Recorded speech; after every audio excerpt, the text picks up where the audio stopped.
The Agartala Municipal Corporation has launched a massive crackdown on illegal hoardings and advertisements cluttering the smart city.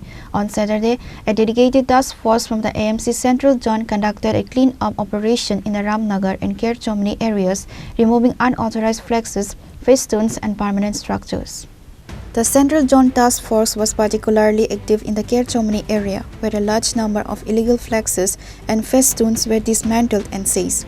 Officials stated that these unauthorized advertisements not only cause revenue loss but also distract drivers and ruin the city's aesthetic appeal.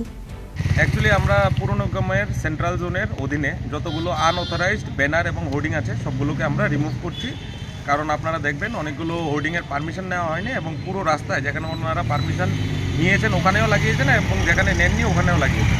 তো যেখানে permission নেননি ওখান থেকে আমরা remove করেছি। অনেকের অভিযোগ আছে যে আমরা টাকা নিয়ে ঘুরছি।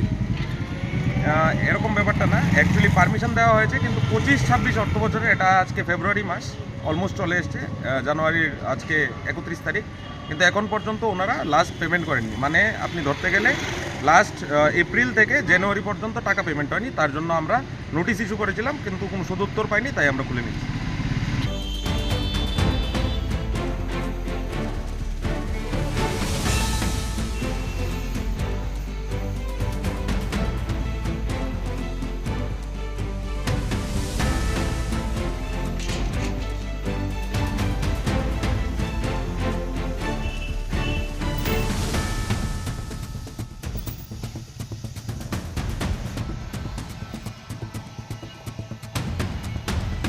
Reported by Amit from Agartala, Srinikhara.